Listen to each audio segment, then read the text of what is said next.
Eh bien bonjour à tous et à toutes et bienvenue sur Duchess Bellorum, une chaîne dédiée à la Seconde Guerre mondiale. Aujourd'hui je vais vous résumer en 5 minutes l'opération Himmler. Après avoir annexé la Tchécoslovaquie, Adolf Hitler le disait très clairement, il n'allait pas s'en arrêter là, et il tourna ses armes vers la Pologne. Il souhaitait annexer la ville de Danzig, qui était une ville libre, contrôlée par la Pologne.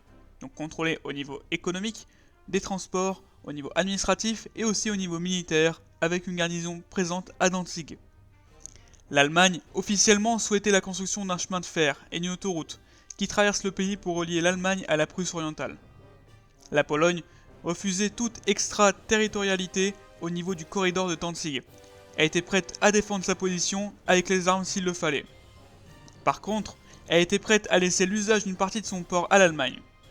Il faut dire aussi que la principale volonté du Führer est certes Danzig, mais faut pas oublier que depuis des années, il parle aux Allemands de l'espace vital qu'il veut conquérir pour son peuple. Et la Pologne en fait partie. Et même si elle cède Danzig, elle ne sera pas épargnée. C'est d'ailleurs ce que le Führer déclara le 23 mai 1939, après l'annexion de la Tchécoslovaquie, il n'est pas question d'épargner la Pologne. Les Polonais, face à une agression quasi imminente, n'étaient pas en bonne posture. Faut remonter quelques années en arrière. Le pays se trouvait sous l'autorité de Pilsudski, alors excusez-moi de sa prononciation, mais franchement c'est pas facile, un maréchal polonais qui signa en 1935 un pacte de non-agression avec l'Allemagne. Le maréchal se sentait en sécurité après avoir signé ce pacte. Il faut noter aussi que la Pologne a participé au démantèlement de la Tchécoslovaquie et que Joseph Beck, alors ministre des Affaires étrangères, éprouvait une sympathie envers le nazisme. L'opération porte le nom de celui qui l'a créée, Heinrich Himmler, qui est un homme de haute confiance pour Hitler. Il est convoqué le 23 juin 1939 au Conseil de défense du Reich au vu de la future opération. Le principe de l'opération était simple, organiser une fausse agression polonaise contre l'Allemagne, ce qui permettrait à Hitler d'avoir un prétexte pour attaquer la Pologne et l'envahir. Le pseudo-commando, en uniforme polonais, devait prendre en otage les techniciens de la station et diffuser sur les ondes de la radio un appel à se soulever contre Hitler et son régime, tout en provoquant et insultant le Reich. C'est Reinhard Heydrich qui sera chargé par Himmler de la réalisation du plan. Il choisit avec l'un de ses bras droits 6 hommes du SD. Le SD, c'est le service de renseignement et de maintien de l'ordre qui était sous contrôle de la SS. Et Himmler exigea d'ailleurs de vrais uniformes polonais et de vrais papiers pour que ce soit le plus crédible possible.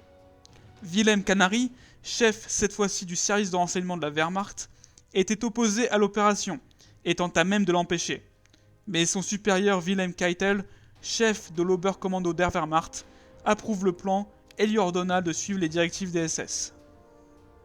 Le chef de la Gestapo, Heinrich Müller, fournit 12 criminels issus des camps de concentration.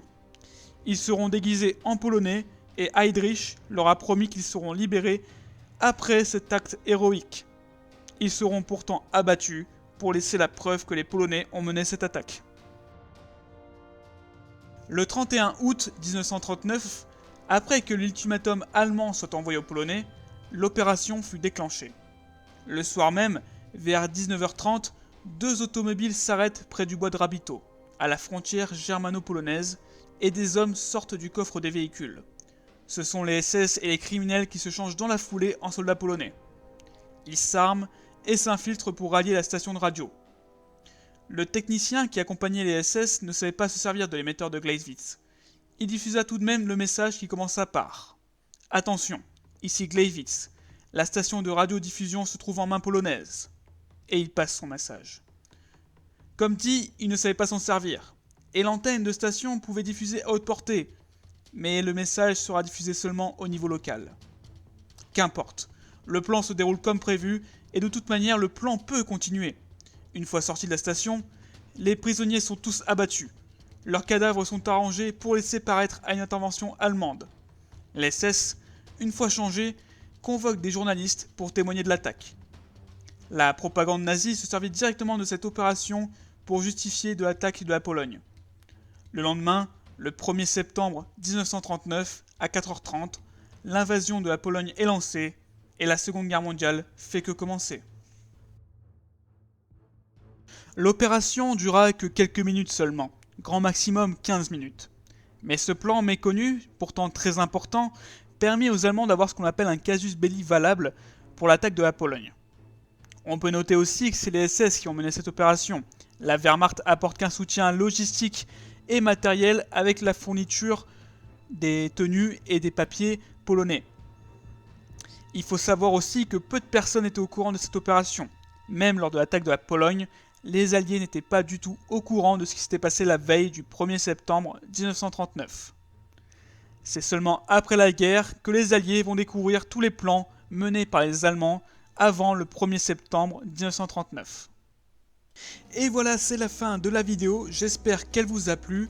Alors avant de quitter, je tenais vraiment à vous remercier pour tous les messages que vous m'ont fait sur mes dernières vidéos, franchement ça me fait très plaisir. Et du coup ça me donne encore plus envie de continuer. Donc restez à l'affût pour la prochaine vidéo qui devrait sortir d'ici quelques jours. Et donc du coup je vous dis la traditionnelle phrase, n'hésitez pas à vous abonner pour ceux qui ne l'ont pas fait, et à mettre un pouce bleu ainsi qu'un commentaire. Je vous dis à bientôt pour une prochaine vidéo.